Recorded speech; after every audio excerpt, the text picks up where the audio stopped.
each event I do, I will work out all the costs, so like all the food and everything like that. I'll keep all of the receipts. I used to keep all paper ones, but I now take photos of them, so I have it all on my phone. I've got like a spreadsheet system, and I'll punch it in there after every event. And that way I'm always on top of it for each. So I'll always do like the day after the event.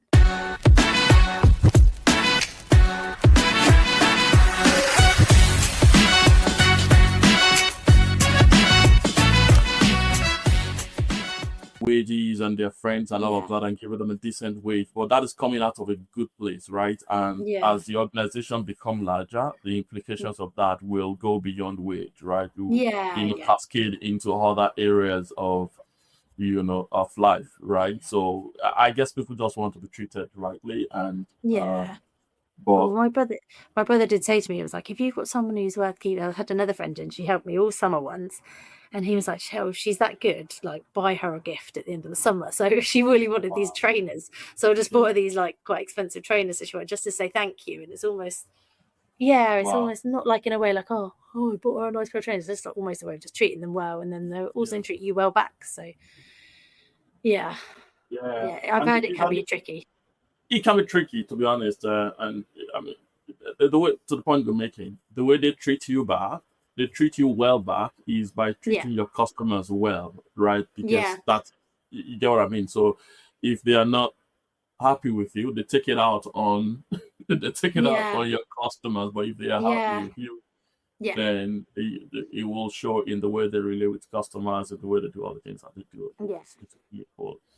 Now, I want to begin to bring this to a wrap, because I know that I'm a bit conscious of time, and I know that I don't want the baby to wake up. I said, come on, you have to run it. Yeah, I don't want to test your loyalty. I know where it lies. I know where it lies. I'm having a much more relaxing time here. All right. So now, if you look back again, right, and I know that there will be one or two things that I want to pull out of that, but if you look back again and you have to start all afresh, right? You've shared a few things here and there, but are there things that, okay, let's even assume for 1 minute that you're starting it all afresh today, right? Based on everything you have £3,000 in your bank account, and you want to start it afresh. What are the choices that you've made or you will make that are going to be significantly different from the earlier choices you've made? If we take the trailer conversation out, right? What are the other choices that you made, right, that perhaps will allow you to go a bit faster, right? So I obviously chose the name Muesli Sausage, didn't I? Because I just loved it, and they were my favourite food. But that's how did you come by the name? How did you come by the name? I just was traveling and I thought of it, and I was like, oh, this is really cool. And I did just study marketing at uni, and I was like, a good brand name will get me far. And I was like, this brand name has limited my food I can do, because I can only do sausages. Because sometimes people come up to me and they're like, do you do burgers? I'm like, no, because the sign says Muesli Sausage above you. So maybe it is limited. So I wouldn't change the sausages, but it's obviously stopped me from being able to expand a little bit because of the name. But I think I would have, the trailer I did buy, I would have bought a bigger one so I could offer more, because I bought Avenue on. Before we go into the trailer conversation, so are you saying you cannot go back now and change the name into something a bit more generic? I can, but it's almost Muesli Sausage is almost like, it's recognizable. It's household, right? Yeah. People say the event I go to year on year and year, like one of them I've been going to for like 10 years, and they recognize the name, and they're like, Muesli Sausage, we get one from here every year. So I'm always like, I've pushed myself into a corner with the sausages, so I probably could change the name and do something else, but also because I'm doing that so well, I don't know. I just if the name is not restrictive in any way, what would you have loved to hear had to your offerings apart from sausages? So I would like to increase revenue. I'd like to add fries in with it as well. So do sausages and fries. I get asked that quite a lot. So that can, but I'm restricted with. So I can do that with the same name, but I'm restricted with the space at the minute in the trailer. So I'm trying to think of ways to do that. But then so I think another thing I would have done, I've gone very much down the festival route.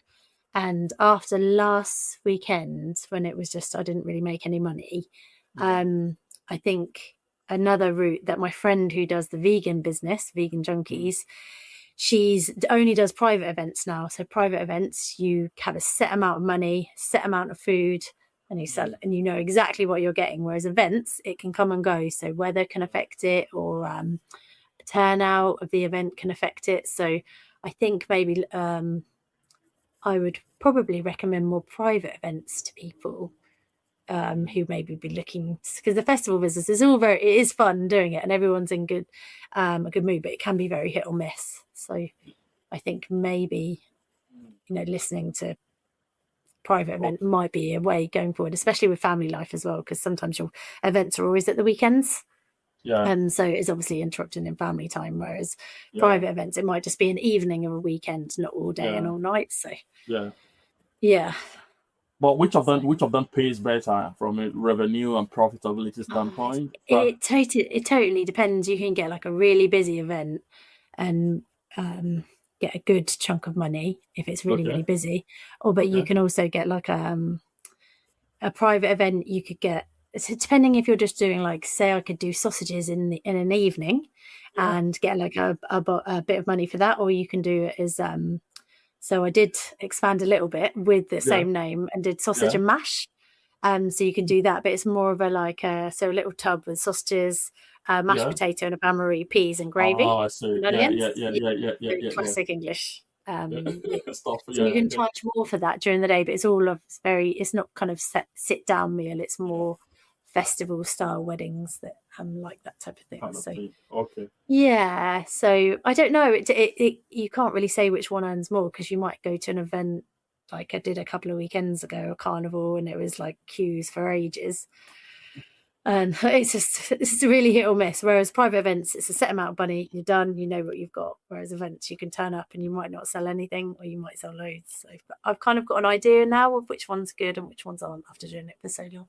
Yeah, I think there's a predictability that comes with private events, right? Because it's kind of done, calculated, pay. You got the money, Just go there. If they like, let them take it. If they like, let them not. It's their food. They already paid for it, right? So yeah. And if they don't have it all, then you've already got them. Yeah. It's the food. Definitely. It's the food. All right. So if I go back to that question, you were trying to. I took you off your train of thought. You were trying to share the things you would do differently. So you've spoken a little about the name. I think you'll say something about expanding. Making bigger trailer or something to. Yeah, a bigger trailer to be able to include more things for the private events. So you can have a hot dog, which is good for an evening when everyone's dancing and having a few drinks.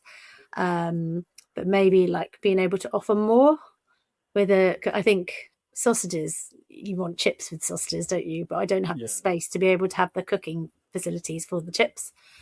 So you can do like Doritos or crisps and that type of stuff. So sounds like an expansion opportunity, right? Isn't it? Yeah. Just getting the time to think about it now. Yeah, I know. And then again, it's like, like you said before, doing the different flavors of sausages at events. The people weren't interested at festivals. People weren't interested in that. But private events, that would be something you could use as an add-on to create more revenue. Yeah. No, I think I like the fact that you are quite clear about your different customer base, right? The kind of people that comes to where, right? So I guess that's the roundabout way of saying. So if you go to the festivals, right, it's pretty set. They love what they love, right? And they don't want to do anything complicated. Give us our sausage, give us our whatever on it, and then we hit it and have fun and we go. Okay. Unlike, maybe private events, it's more like, proper party. They want different, maybe a couple of options here and there. So I think that having that clarity about what can happen within each of these settings, right, and being able to square the numbers for each of them, right, will give you a good idea of what can come in, and then you can plan based on that. But I know that it looks like there are quite some opportunity. Correct me if I'm wrong, but you're kind of holding yourself back a little bit because now the baby is little. You don't want to overcommit yourself. How do you strike the balance? Now that Yeah, with the family the life. work life. Yeah. Yeah. Because when I started, I didn't have any commitments or anything like that. So it was very, you can just chuck yourself into it. Whereas now we have said like rather than doing 2 days at a weekend, just do one. So you've got 1 day rest with the family, and then another day you're working. And then now I'm How many also lost revenue for that day? with the day I'm not working. Yeah, I'll try and only, so the events are proven good. I'll only do the ones that I know, apart from that one last weekend that I did. I'll only do ones that I know I've got a proven track record of being successful. So I'll do those ones. So most of them, like if I know there's a better one at a weekend, I will do that one rather than the other ones. So you're making choices now because now you're Yeah, so still I'm in the trying to family. do. Yeah, I'm trying to move more often to the private event route. So then if it Yeah. is private event, it will often be like an evening or on a Saturday Yeah. or a Friday evening. Yeah. Yeah, so trying to move down that way, but we'll see. Sometimes, yeah, it's harder with young children. Although sometimes it's quite nice because you get a break. So I don't know. Mm, Yeah. mm. Hmm. And in the future, do you see a possibility of a branch of this business becoming something that you can activate during the non-summer period or non-summer months, right? Because now it's a bit seasonal, right? Yeah. But then we have 4 seasons, okay? Yeah. On those other months that things are a bit cold and all that, any plan to, roll out some Um. initiatives?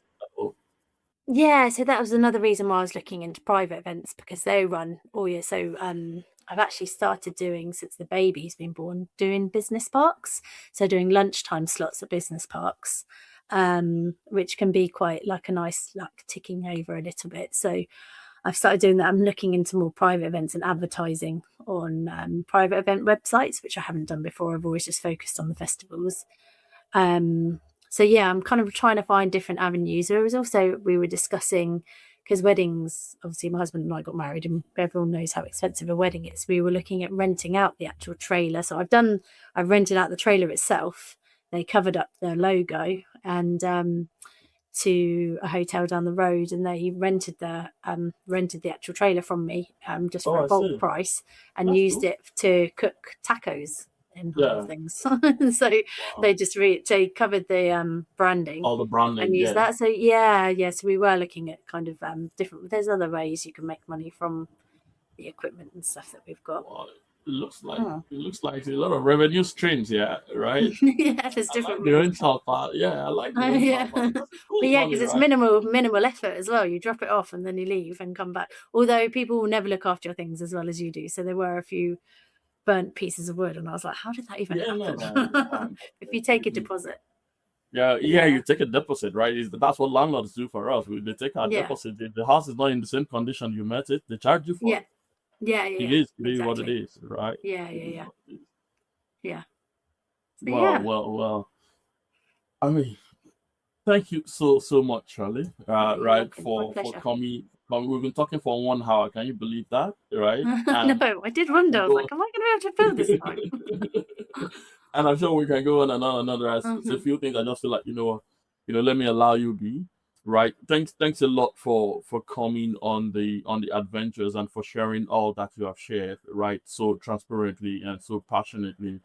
Now, before I let you go, I'll just, I don't know, just imagine that we have 1 or 2 people out there, right? They are at different stages of their business life or their entrepreneurial journey.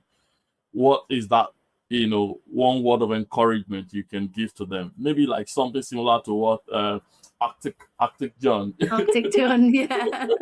Yeah. give to you. What is that word of encouragement? Because you hit like, I won't call it rock bottom, but it was a low period, right? Oh, it was very low period. Yeah. Right. And then that word just kind of took you out, right? So Yeah. any word of encouragement, any closing thought, right, to your younger self Yeah. or to entrepreneurs out there struggling and trusting that there'll be a break at some point. Yeah. Well, I would just say to just take that step. Um, you will come across things that will set you back, as I did myself. And just to really if you really want to do it, take that step and believe in yourself to try it, because sometimes people just think and think and think on things, and you can overanalyze things, but unless you just step out and try it, you're never going to know, are you? So yeah, just take that leap if it's something that you feel is you want to do and you want to move forward in.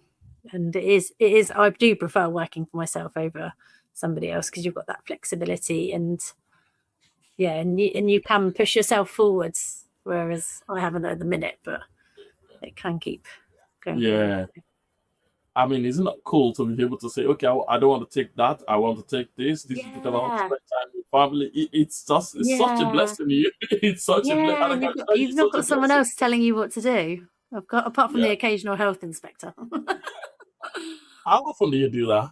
The whole health inspection thing? Not very often. I think I've seen 3 or 4 in the last 13 years. So really? They just show up unannounced? Yeah. Mainly at the bigger festivals. I've only done I haven't done the huge ones, but okay. Yeah. Okay. Yeah. Okay then. Cool. Shelley, once again, thanks a lot for coming on the adventures. I enjoyed the conversation. Thanks for all that you shared, right? My pleasure. I'm sure that listening to it again, people will be able to distill and pick a lot of lessons, even the ones that we didn't call out clearly as lessons. Just listening to the story, people will be able to get a lot from that. So thank you for, all that you do, for choosing the family, for finding the balance, right? It's kind of deep talk, but you're making it happen, right? Super mom, super entrepreneur. Well done. I try. Not sure how super I am. Well, I can tell you are, because I know. Thanks so much. Hey, thanks a lot for taking the time to watch the podcast. We are super thankful for you taking that time and investing the time to learn.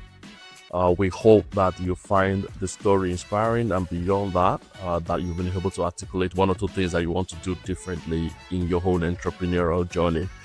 May I encourage you to please like, subscribe, comment, and please share the word within your own circle of influence, especially within those that you think are on the same entrepreneurial journey with you. May I also encourage you to please, beyond subscribing to our YouTube channel, follow us on our other social media platforms. That means a lot to us, and we can see that that helps us to track that we're making some progress and so making some impact. Thanks a lot once again for taking the time to watch, and we'll see you on the next episode.